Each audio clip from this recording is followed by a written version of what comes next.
Hello, everybody. I'm delighted to see you all here. I hope there are many of you. I can't see you, but I can feel you. Today, this evening, European time, we're going to be talking about the world's best cities. And with me here, I've got two people. Chris Fair from Resonance, who for 5 years, their organization has been working out, assessing, judging, evaluating what a best city in the world is and produced some rankings. And with me also, I have Chi Nguyen from Toronto. And indeed, Chris is from Vancouver. So we've got a lovely team from Canada. So thank you very much for getting up this early.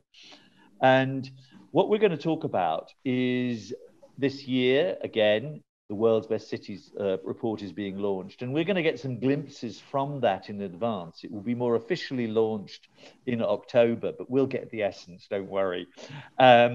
But one of the most important things that we're going to discuss with Chi and Chris, and I'll moderate a bit, is has that idea of best, what is best in a sort of pandemic era? Are there new criteria and so on? So, first of all, what's going to happen is Chris is going to do his presentation, and that might take 15 minutes, and I really look forward to that. And then Chi and I will jump in later. So, over to you, Chris. All right. Thanks, Charles, and welcome everyone. Thanks for joining us this evening or this afternoon or this morning, depending on what part of the world you're in. As Charles said, my firm Resonance, based in Vancouver, has been working over the last 5 years producing an annual ranking of the world's best cities. And of course, there are many, many different rankings out there. And I'm going to talk to you a little bit today around how we developed the approach to our rankings, and really then thinking about what are the factors that not only shape our perception of cities as desirable places to live, do business, or visit, but also what are the factors that actually show a relationship with performance, which is really what we're trying to get at with our rankings of what are the best performing cities as it relates to attracting talent, attracting tourism, and attracting business and investment to create a holistic picture of a city. And as Charles said, I think many of these factors, we're now debating and discussing of will these still be, are they relevant today in this moment in time? And how relevant will they be? Will our perceptions and the performance of what drives city prosperity change post-pandemic? So today, first, just want to start briefly, like what factors shape our perception of cities? We all have opinions about our favorite cities that we love to visit or cities we would love to live in. In 2018, we partnered with Ipsos, and this was in the United States, and did a national survey of a representative sample of the population to look at, well, what are the factors that you consider most important in choosing a city to live or in choosing a city to visit? And then we also did a national survey of business decision makers, asking them what factors were most important to them in choosing a place to do business. So as you think about what it takes to be the best city, it also depends on your perspective. And as you can see here, some of these factors overlap, but some of them are quite distinct in terms of what you choose in terms of a city to visit for a vacation, or if you're thinking where you might be looking at things like accessibility by commercial flights, cultural attractions, landmarks, shopping, fun attractions, etc. But it's quite different if you're thinking about choosing a city to business. Business decision makers told us, labor is important, infrastructure, tax rates, etc. And then you look at from choosing a city as a place to live, and it's those livability factors: housing, education, healthcare, job opportunities. And some of these overlap, and there are three that actually are consistent from all three perspectives, and that's safety, cost, and climate, or the three C's as we trying to think about them here at Resonance. So that's what shapes people's perception. And as we think about and built our rankings then, though, we wanted to look at, well, which of these factors that people tell us are important actually have a relationship with the performance of cities in these areas. So you saw in that Venn diagram, when we asked people about places to visit, they told us, crime, cost, climate. For American travelers, English being spoken is high on their list when they travel internationally, flight access, parks and recreation, public transportation, et cetera. And when you look at and do a correlation analysis, and we've looked at over 1,000 different data points around, well, which factors actually have the strongest relationship with the economic impact in terms of total visitor spending in a city. And a lot of these do line up. You do see things like people told us that, the number of very good or excellent attractions is important.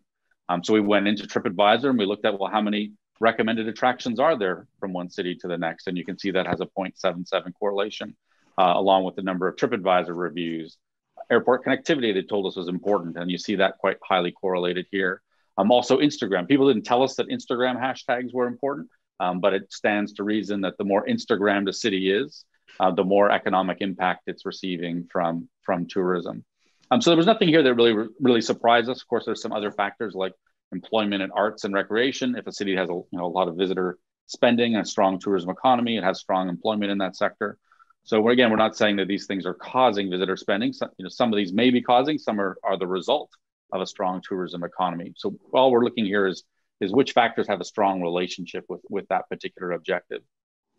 The next is where it kind of gets really a lot more interesting, is when you actually look at, again, these factors. If we were to make a list, if I were to ask you today, what's important in choosing a city to live, you would probably have a very similar list to this.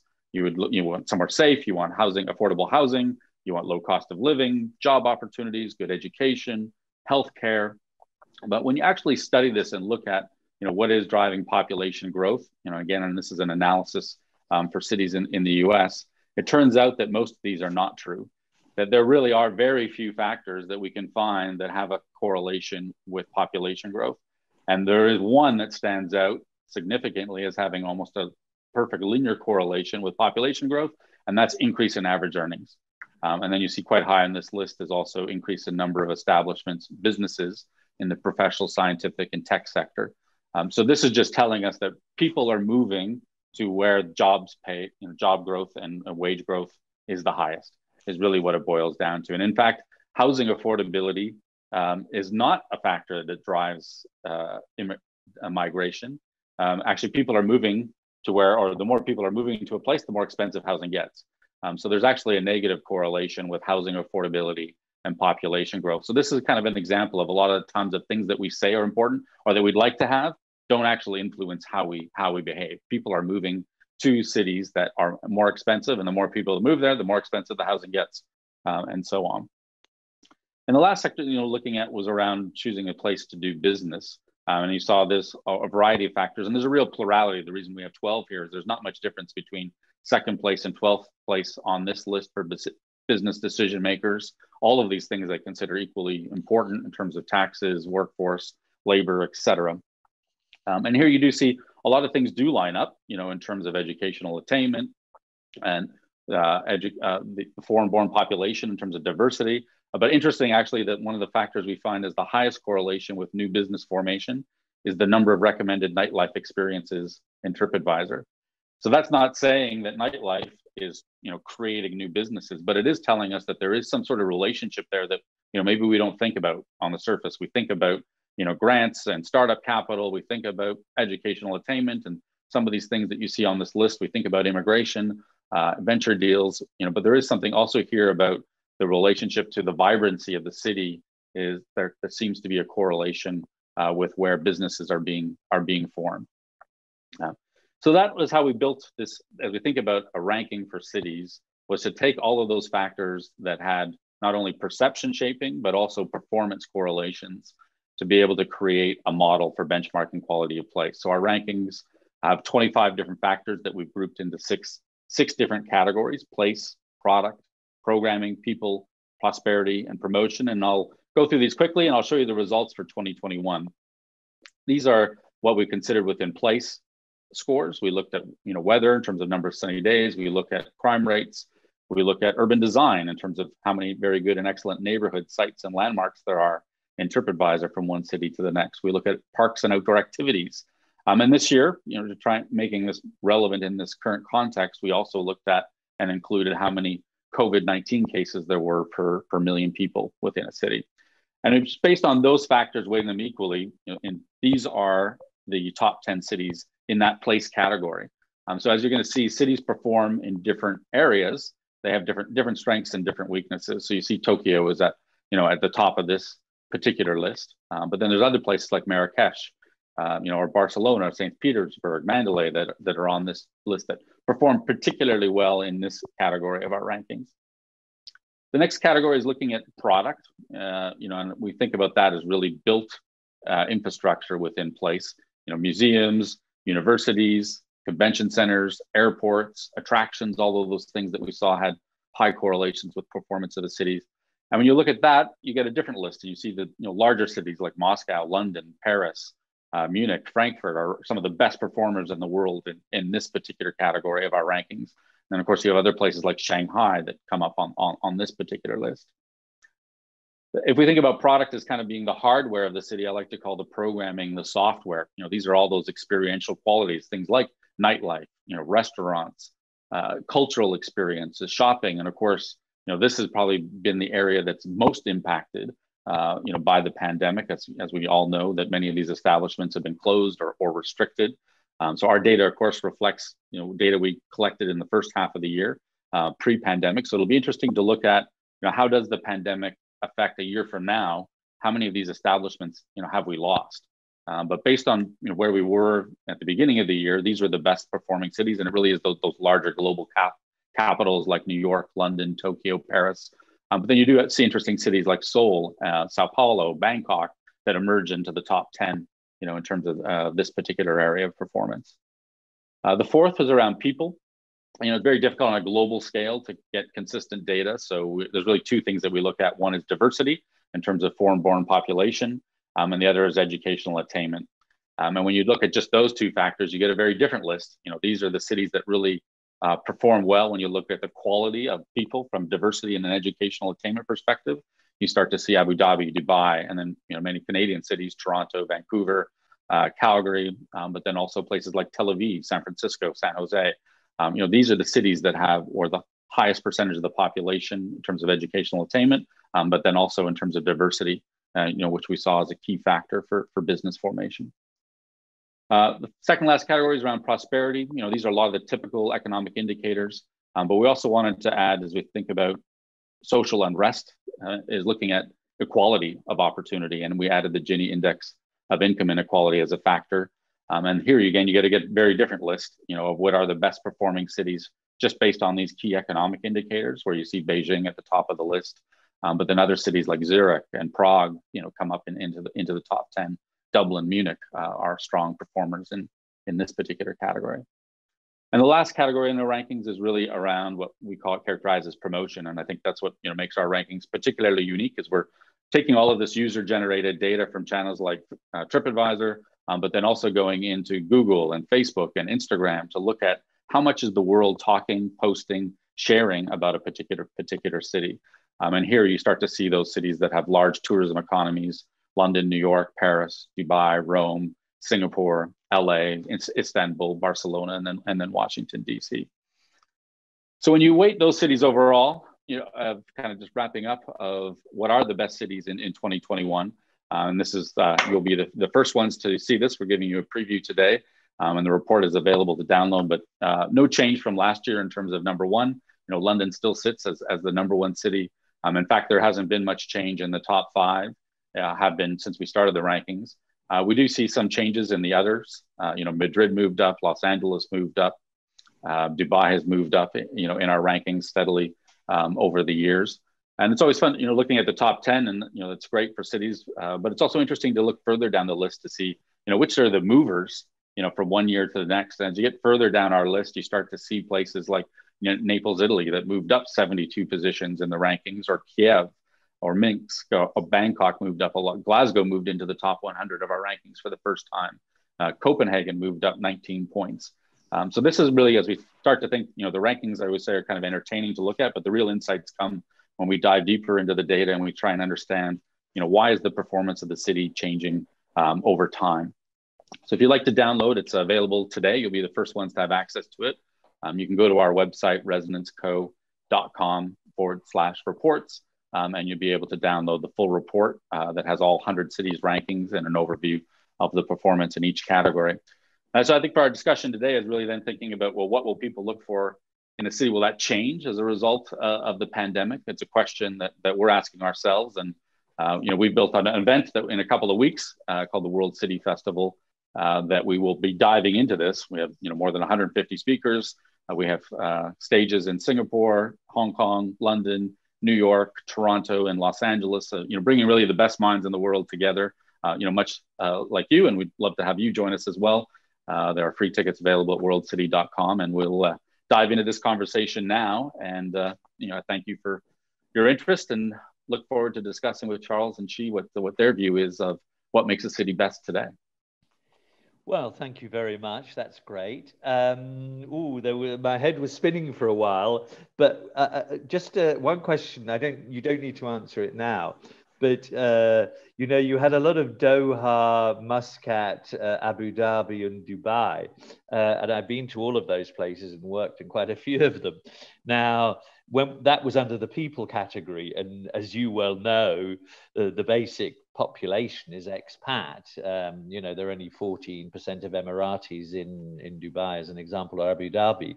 And so what does that mean, people? But let's just leave that one to a bit later. I'm just giving you that question to think about in advance. You see, one of the things that we said we'd discuss is really this notion of best. And one interesting question, perhaps Chi can respond to that, is whether these categories we've got here, these P's, and I admire the fact that you managed to get 6 P's. That was great. That must have been difficult. Whether they fully encapsulate what we might determine as quality of life. And then we'll, go back and forward. Thanks. I'll jump in there, and thanks for the invitation, Charles. Chris, that was a great summary of where things are at. And, as the researcher dork side of me wants to dig into each of these P's and understand how you're defining some of these concepts. And of course, what do we mean by people? What do we mean by placing and places and programming is really exciting. So I'm keen to download the report and take a look at it. And as you were talking through some of these dimensions, I was thinking about what has been special in my neighborhood and my city in these times of COVID and crisis, and how do we even think about capturing some of those really beautiful qualitative pieces? Like, what are the cities that we're hearing about on the news and in mainstream media, where communities are coming together and we're seeing people do nightly concerts and show up in different ways and lift the spirits of healthcare workers? Like, what are those magic human moments that make a city living why it's so special? And how do we even start to begin to track those? Like, how do we capture that set of data points around things that make us have lift and hope in these really challenging and dark times? So it's something I was sitting with as you were talking about some of these dimensions, Chris. Can I just add a tiny bit? Because some of that, what you're talking about, is sort of very much the local, the fine detail of the local. But anyway, Chris, fire away. Yeah, I think, you're absolutely right. And, again, we're in our rankings of looking at, well, which of those factors shape performance of place. And we do know lots of other research, like the Knight Foundation has done on, attachment to place does affect the prosperity of place in terms of social cohesion and attachment. And I think that's, very difficult to measure. You can kind of qualitatively ask people's opinions about that. I do think there is a relationship, though, when we look at our research and approach of, Facebook activity. And Instagram activity around a city, like how sticky is a community or a city? And we do see that reflected in social media channels. And that may be one way of trying to measure, whether that sentiment is positive or negative. Would be something we could debate. But generally speaking, most people, when they're posting on Facebook or they're posting on Instagram, they're posting positive things, in terms of, and I think that is maybe one measure we could look at to measure that stickiness of community from one area to the next. And you can look at that on a neighborhood level as well. We've done these rankings and taken this approach for something like the city of New York, and even broken down the Queens as a borough and looked at Jamaica versus Astoria. What is this data tell us about the differences from one neighborhood to the next? Yeah. But let's just go back to that simple question I'm asking, perhaps simplistic, the notion of best. I mean, do we think that sort of notion needs to be a bit richer now? Because clearly, perhaps we're not traveling as much. And many of the things you were talking about, Chris, involved actually connectivity, travel, and all of these things, flights and so on, which we're doing less. I know I'm in Berlin at the moment, but broadly, I've been stuck at home. No, I loved it. At home for 6 months. There are new qualities coming up, that when it's just quite interesting. One of the major themes from the festival has come up, just to tell you, is this whole notion of from lockdown to slow down. You know, there's something about slowing down that people quite appreciate. So can I just throw that at you as a nice, difficult question, Chris? Yeah, I think, I have a slightly different view on that of, I don't see it so much as slowing down as what I think about as kind of the flattening of the city. That when you look at the rankings of, they're very spiky in terms of global, the New Yorks and the Londons and the Parises. And even within those cities, the economic growth and wealth being very concentrated within, particular neighborhoods. And I do think things will speed back up, but maybe they will be more distributed, both in terms of the experiential quality, of the city. In our data, we're looking at the entire metropolitan area. So what could change is the distribution of not only those experiences and characteristics of the city, but also the wealth and the economic activity, which I think has a lot of positive potential.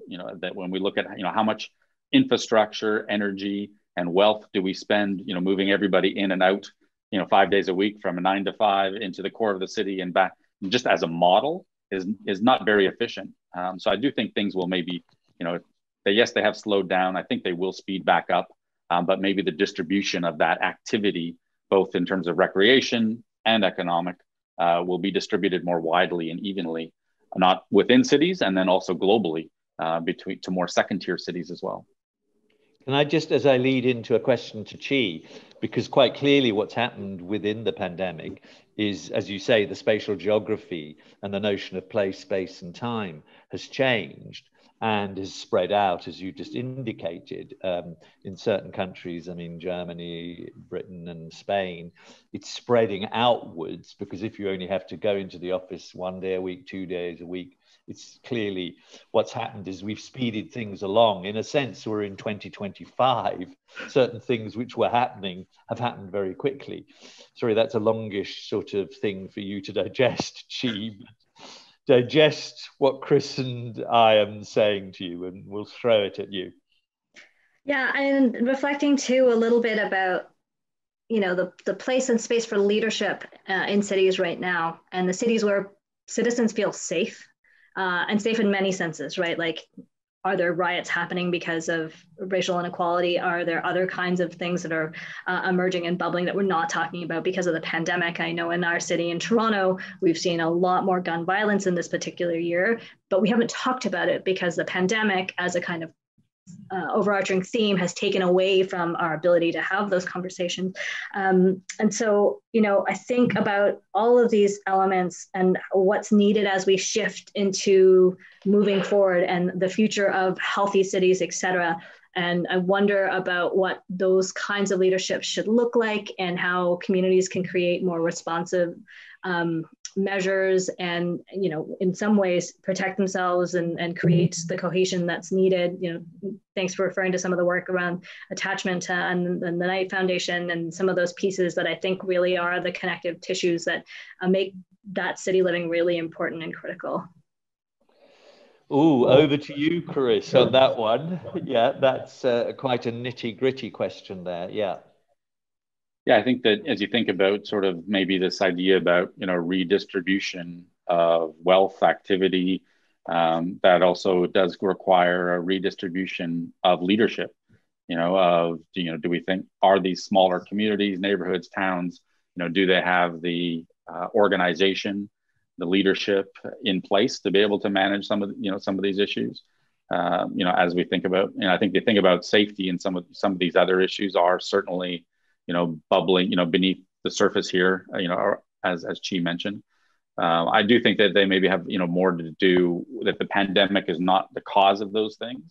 It's just that, the pandemic has maybe been the spark that has exposed some, things like, income inequality, which is why we added, that into our rankings.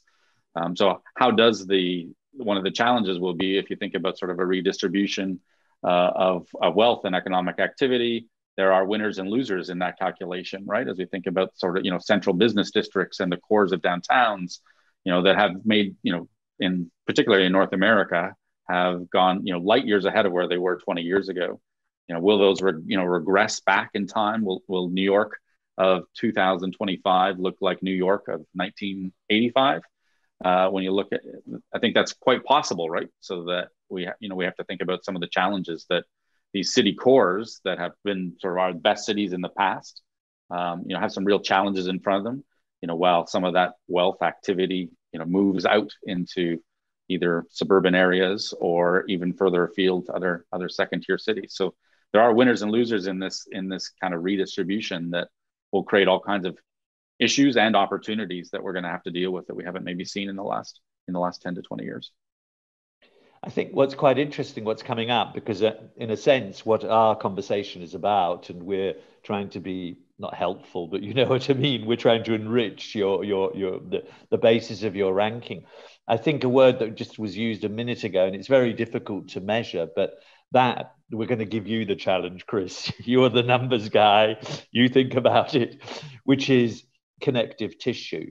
I think connective tissue is a better phrase actually than social cohesion, but it's all part of that same spectrum of togetherness and all of that makes you feel okay in a place. So do you mind if I suggest you try very hard, however difficult it is, to put in connective tissue? And I don't know how to put a P in front of that. If I could get a P, it would be great. The interesting thing is, I mean, Chris, and this is also to you, Chi, there are many rankings which have slightly different angles to them. And there are two questions in them. Quite a few rankings seem to look at it from the outsider looking in rather than the residents looking out. Can I just ask you a bit about that? And you know which ones that they are. We won't talk about who they are. And there are other rankings which are very much, perhaps have less of the big 6 categories, but they focus very much on quality of life. And in those, Copenhagen always comes up very high. Helsinki, Stockholm, I'm mentioning all the usual suspects. Munich, you had in there. Hamburg. And Berlin, again, often is bumped in with Barcelona. So can I just throw that at you, and then Chi might respond if that's possible? Yeah, there are, as you said, many different rankings. So, I think as you think about, there is no one best ranking as we think about, what's the question that we're asking? Is it, hey, we want to rank the most livable cities. We want to rank the smartest cities. Again, our ranking, when we say best cities, is, really looking at performance in terms of attracting talent, tourism, and investment. So that's the lens through which, we're looking at it. As opposed to livable, which would be a very, you would have different criteria. You wouldn't necessarily be thinking, about immigration as a key criteria for livability. You'd be looking only at environment, and maybe some of that connective tissue, housing affordability, that would be a more focused, look at that. And I think, it was interesting. I moved to Vancouver from New York City almost 10 years ago because it was one of the most livable cities in the world. And I very much enjoy, living here. And actually, when we started to create this rankings, my hypothesis was that the more livable a city was, that those would be the best economic performers. And then through that journey of trying to prove that, we actually found out that that's not true. It's actually, there is no relationship, or there's very low relationships between livability and prosperity. That doesn't mean that livability isn't something we shouldn't be striving for. Absolutely, in terms of quality of life. We just shouldn't be expecting that livability is going to solve all of our problems and we'll be, prosperous and attract investment and tourism. That's just simply not true. So as you think about rankings and what you measure, there is no one size fits all solution. It has to be, what's the question we're trying to answer? And then what's the best ranking to answer that particular question? But we, of course, want to make your ranking the best ranking that has ever existed in the world. Anyway, Chi, you respond to that. Yeah, it's a great provocation there. I'm just thinking about that, like that concept of livability versus prosperity, and like how those are connected, and how we value those, the two parts of how a city performs. And I've been thinking about the place of mutual aid groups and seeing some of those pop up in response to the COVID times, and in particular, the really extraordinary leadership of citizens and the place that they've had in making sure that, we're keeping an eye on each other's neighbors, we're, making sure that groceries are getting delivered to people, and all of the things that actually, speak very much to that connective tissue part. And for me, are the real reasons that I think a community is successful and happy and thriving. And I think about maybe measures that we haven't looked at before, like how engaged is your school parent council? What are some of the other ways in which people are giving back to communities and creating the importance of place? Because I do think there's a real social value and economic value to the time commitment that people put into to building neighborhoods and to building their place. And so, people think about cities as places where you don't have a small community, but actually turns out that we can create villages within cities, and we can do it really successfully if we put the right architecture in place. And so as we move to rethinking what best means and the resilience of cities in times of crisis, I think it's a really interesting dimension to play with, especially as we see leadership, different kinds of political leadership, think about where to next and how we make those decisions about prioritizing different kinds of emergency response at these times. Yeah, I mean, I thought it was interesting, Chris. I mean, obviously, you did make that distinction between looking at it through the lens of business and looking at it through the lens of the local population. You made that very clear. But one of the things I think quite interesting is that I think vibrancy is another one of these terms, and I love the word vibrancy. All these words, vitality, vibrancy, vigor, they all begin with V. But it's quite interesting because the notion of what is vibrant in itself is, I'm not saying it's disputed in any way, but there are very rich ways of thinking about it. And I've been discussing with in other events very much that people were saying, yeah, that the acceleration we had in many places is too much. Berlin, you can imagine it's sometimes quite wild here. I'm sure it's wild in Vancouver and Toronto, so I'm not saying this is wilder. But the point being that people feel, yeah, it's actually too much. There's 100 people in the room. I can't really talk to anyone. The music's too loud. And actually, I'd love to talk to Chris and Chi about best cities, but how do I do that? And people often are saying now that this sort of slight, not social distancing, physical distancing issue we have might mean that vibrancy is more, it's a bit more subtle. It's perhaps 10 people. I'm just throwing that at you, Chris. Is there any response that you might give to that sort of issue about what vibrancy is? Yeah, I think, as we look at vibrancy, we've kind of related a lot of that to that programming category of, nightlife, cultural experiences, restaurants, shopping, et cetera. And I think that idea around, what we saw in the last 5 years of the rise of over-tourism, whether in Amsterdam or Berlin or Barcelona, too many people coming for the same reason to try and experience the same things because they saw their friends doing it on Facebook or Instagram, et cetera. I mean, that is one problem that the pandemic solved is over-tourism. We went from over-tourism to no tourism.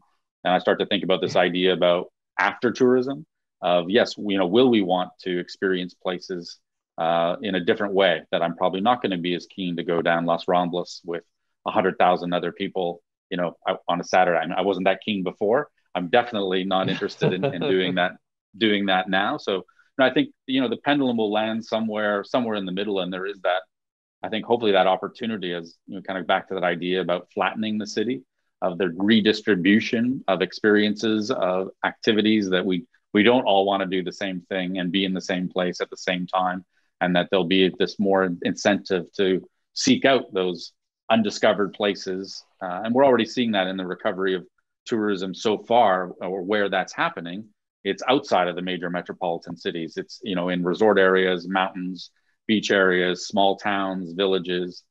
So that has been the response in these early days.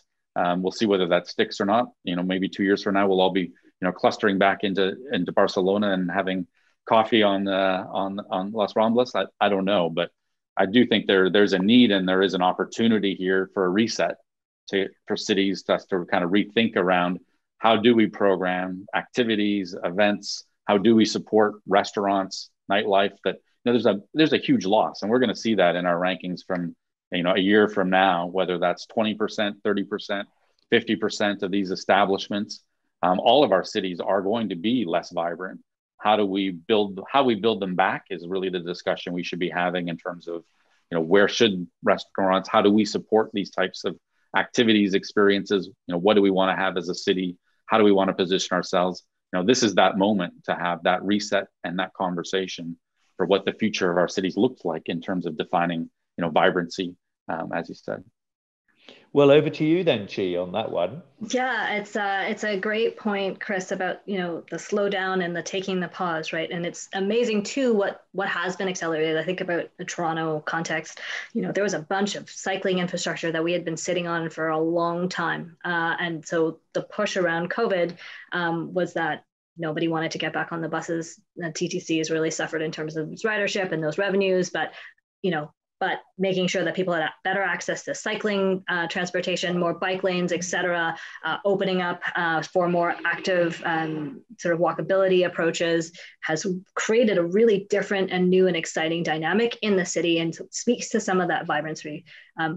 We're now in the thick of the second wave here, and so I think people are starting to pull back a bit, but we're all trying to be flexible and figure out how we still have what feels like a safe kind of normal, while creating new infrastructure that supports communities in different ways. And it's exciting and terrifying, I think, for all of us as we try and navigate through this. Yeah, I mean, the whole thing about the rise of micromobility is one of the big issues that is happening across Europe, definitely, and different forms of moving around, and that's again related to the changing the way place and space works in cities, and that's back to a question you've already answered, Chris, about trying to look at the metropolitan area and neighborhoods as a whole. But it's just quite interesting, Amsterdam. I mean, one of our big sessions has been with the first nightmare is a guy from Amsterdam, and they've done a global recovery plan for nightlife. I mean, you could get onto the WhatsApp group, Chris, and that's monitoring everything. But just look at that global recovery plan for the night. And what's interesting about the night is quite often people think the night's only clubbing. When you look at the night economy, it's the ambulance people. There's so much going on in the night, which I think is also about the night. That's just sort of in brackets. So I suppose, Chris, another little challenge for you, because we're going to make this the best ranking that's ever existed ever in the world, is there'll be perhaps a bit of a twist around the local a bit more. Do you think you'll be able to do that as you move ahead with the rankings, or do you think you've got enough data on that so far? Yeah, I think in terms of looking at local and that sort of connective tissue, as you called it, of there is that opportunity to, within a city, understand what are the neighborhoods. You can look at, we're looking city to city, but looking at within just say Amsterdam or just within Berlin, how does this different neighborhoods perform versus each other to try and understand, what are some of the strengths and weaknesses. And I think we can actually use a lot of this data. As I said, the rankings are entertaining, but the real insights come when you go deeper. And we can start to use these as a bit of a diagnostic tool to understand when you actually take all of this data and GIS map it on a city and look at how are residents consuming and connecting and attaching to the city in terms of where are they going for experiences, and maybe where are there too many in one place and how do we redistribute that? From a policy and a planning perspective, there's some real opportunity here to use all of this user-generated data that locals and visitors are plugging into these social channels to actually guide policy and planning to address some of the issues and capitalize on some opportunities, so that, hopefully we're making some interventions to create the future we want rather than just kind of letting everything, regress back to the way it was before. So as we look at our rankings and evolving it, I think there is things to improve and continue to add, but there's also opportunity just within the data set that we built to be able to actually provide cities. And we are working with different cities around the world to help them take that deeper dive to understand, how are residents, as I like to call it, consuming their city and attaching to place in order to inform planning, whether that's for economic development, urban planning, or et cetera. No, I think that's a very good point about using that data. But the other point, I mean, in my own work around this sort of thing, measuring things, I always say, well, it doesn't matter if it's completely true. This is a trigger to a conversation that you should be having. I mean, we've done a whole metrics around the psychology of city and what is the psychological state of a city. And obviously there's not one profile because it's so diverse. But I can tell you, just like your conversations, Chris, you have lots of interesting discussions and that's helpful. I mean, Chi, what do you think about what Chris has just said? Yeah, I mean, I think there's a lot there to sit with, and I'm thinking too now a little bit, you know, to our neighbors to the south and some of the experiences around the deep conflict that feels like the real polarization in communities and what that means in cities and how that shows up, you know, and thinking too about neighborhoods or cities that are more integrated and less segregated, and so the concepts of NIMBYism and who gets to belong, who doesn't belong, and how we start to talk about some of those pieces of what is connected into a city fabric. You know, much like Vancouver, Toronto has a huge housing affordability crisis, and we've got tent encampments right now, which, you know, the city is hoping to move folks out, but this is not how some of those communities want to be living, because we don't have enough shelter beds, we don't have enough affordable housing, all of these pieces. But how do we make space for that real grittiness and real diversity in our communities? And for me, a healthy city has all of those mixes and makes place for all of us, rather than pushing those out to the suburbs or pushing those out to other neighborhoods, or, you know, just exporting the problem. You know, we need that mix in our economy to have that really vibrant place and space.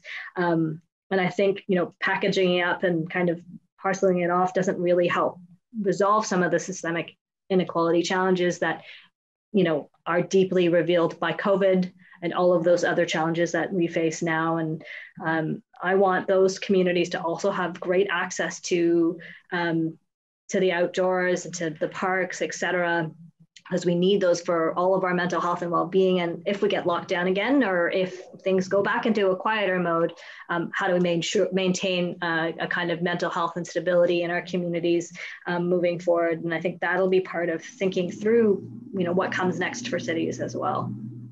Yeah. I mean, the point is as well, when regeneration discussions, is often the question, oh, you're just regenerating.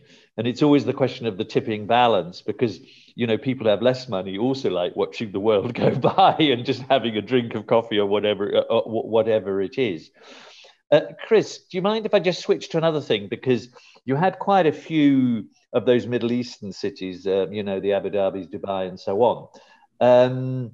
Now, actually, as you well know, it's incredibly difficult to navigate those places if you're on foot, for example. I mean, try and have 4 meetings in a day in Dubai. And I mean, obviously, they've got the metro and all of that now and so on. How come they came so high up? Yeah, I think because, again, our rankings are looking at a lot of those indicators related to performance, business formation, attracting visitors, population growth. You know, so those are high growth economies. Areas, so they're moving up in our rankings. And because, you know, we're not looking at necessarily at livability. I think that kind of goes back to that point earlier of, you know, prosperity and livability. You know, our rankings are very much focused on that performance aspect of it. But that you can only go so far, you know, that eventually if the system, you know, public transportation, traffic, you know, livability, there is a breaking point at some point in time. So that is, you know, kind of the challenge for not just those Middle Eastern cities, you know, that are high growth, you know, but cities in general, that, you know, that tension between prosperity and livability, you know, tends to be the more growth there is, you know, the more things like, you know, housing, public transportation, et cetera, are affected negatively. So how do we balance those two things? I mean, it really is that struggle to do both. Yeah, I think my suggestion for the next, we're going to give you so many tasks, Chris, they're going to be so difficult, is the dilemma index. because a lot of what we've been talking about is precisely these dilemmas, because many of those big cities, as you just said, there's a conflict. Many big cities around the world are completely dysfunctional, just from an air quality point of view or things like that. I mean, the last time I was in Beijing, I had to leave 3 days early because I just couldn't, my eyes were hurting and etc. And so I'm not being against Beijing or anything, but that was a fact. And so there's something about these clustering dilemmas, and it would be really good. I mean, we're just having a friendly chat, and because we wanted to make the best ranking thing, just to think through how one could somehow get some measurements. And this leads me to my next question for you, Chris. So many of the things we like you have obviously your vibrancy thing and stuff like that, atmosphere. A lot of what you're talking about is atmosphere, isn't it? You're talking about design. In reality, you're talking about design that makes you feel good, places that say yes rather than no. These are the sort of things I'm feeling in your ranking, but they're quite difficult really to put a number to, aren't they? Can I just ask you to respond to that very easy question, please? Yeah, well, in terms of measuring, or that idea about sense of place, I think that is where mining that user-generated data does give us that measure for how do you measure vibrancy. It's like people are telling us, through their posts on Facebook, Instagram, etc. So, I think we can measure that, or at least it's a proxy for that. I do think that that will be maybe the thing 2, 3, 4 years from now that we'll be still talking about, because air travel will recover, some of these things will come back to some level or close to what they were before. But what will be the legacy or the impact on those areas around sense of place, design, all those things that we kind of think about as nice to haves, that have been completely shut down, or businesses lost of what will our cities feel like. The roads will still be there, the buildings will still be there, the airports will still be there, the museums will reopen, but maybe those that little cafe or the gallery or the newsstand will be gone. And how do we kind of rebuild or bring that back in terms of that sense of place is going to be, I think, one of the biggest long-term challenges for us coming out of this. Yeah, what about that? Sense of place is obviously an important word, Chi. And any point on that one? Yeah, I'm sorry if I'm getting a little bit of background noise. Of course, I'm on my city street and the garbage truck is coming along. So oh, that's good. That's good. I'm in a hotel, soulless hotel. You're in a real world. When I think too about some of these pieces, and the keeping local business alive and keeping what makes your connection to your city feel healthy, I remember in the early pandemic days, like lots of swarming and thinking through, like, how do we make sure that our local coffee shop makes it out okay? What are we doing to keep those guys, supported? And how do we just buy gift certificates so that we can continue to ensure that they can still make their rent, et cetera? And there's been lots of those kinds of conversations about, what individual citizens can do, what neighborhoods can do together to kind of respond to that. But there are a lot of small businesses in crisis, and we will continue to see that over the next 1.5 to 2 years. Alongside that, I think an important sector that is also really going to be challenged is the charitable nonprofit sector. The ways in which they create revenue and connect into cities, the way they respond to the crisis in cities, they're also taking a hit and also being really challenged. And so I think about what's really needed to make sure that we get to the other side of this. And that's also part of the mix. So I wonder, could you also think about the role of philanthropy in city responses to crises as a way of talking about the livability part, the health and resiliency? Because I think many of us who have some access to resources, et cetera, can do more and want to do more. And there's something there too to kind of unpack about being in that community and building together. And we all want to do that, I think, in alignment and together, because that's how we build stronger cities and places. Yeah, I mean, Chris has got this challenge with this conversation, which is obviously back to that point about the livability type thing. and the prosperity thing. And I'm just wondering, why did you move to Vancouver? Was it love, or was it because of the livability? I mean, we don't know. You don't have to tell us. But obviously, Vancouver's a great place. I mean, can I just mention something? Perhaps I'm being a bit self-centered, and I apologize if I am. I've interviewed thousands of people over the many years. Oh my God. And I've concluded 5 things from that there are 5 big themes that people really want. And I just want to throw it to Chris to see if they're meaningful to you. And the 5 themes are: people want in a place, a great place for them, is anchorage and distinctiveness. You could call it originality, but anyway, it is the place of itself. It is what it is. And the anchorage is obviously heritage and things we're familiar, people we know, and all of that. The second thing people want, and that's in your indicators as well, is connection and communication. Connection could be casual to deep and so on. Communication can be of all sorts. The third is opportunity and ambition. Opportunity to make the most of themselves, ambition. I can be ambitious as jobs. I mean, you have your versions of this, Chris, I think. The fourth, which suddenly became obviously more important, is nurture and nourishment. And a lot of what people say to me, they want to feel nurtured, and they want a sense of generosity from the place. And that, you know, that generosity could be Millennium Square or whatever in Chicago is a sort of Millennium Park, I mean, a sort of generosity act. And the fifth thing they want is to be inspired, inspiration and imagination. And what that can mean, historically, it might have been the church, in other places might be the mosque, the temple, or whatever. It could be that historically, or a museum today. And imagination is basically something that lifts you out of the ordinary. I'm sorry that was a bit of a monologue, but does any of that resonate with you, since your company's got the word resonate in it? Yeah, absolutely. You know, and I think if you look at the evolution of cities in a very simplistic term of, you know, thinking about the city was a platform, you know, in the Industrial Revolution, a platform for production, you know, and in the last century, you know, with the experience economy, we evolved, many cities evolved into a platform for consumption, you know, of going, you know, for consuming experiences, et cetera. And I think as you touch on some of those broad themes of being, you know, yes, we want community, we want opportunity, we want to be able to, you know, nurtured and be healthy, but that last one about sort of being inspired, you know, or imaginative, I think that is the next evolution that we could be on the cusp of moving from production to consumption to transformation. And will the cities, the best cities 10, 20 years from now in our rankings, you know, might be those cities that do inspire people, where it isn't just about, hey, I'm going to the city because it's got great livability or it's got vibrant nightlife, but I'm going to the city because it allows me to be, and my family to be, the best version of themselves.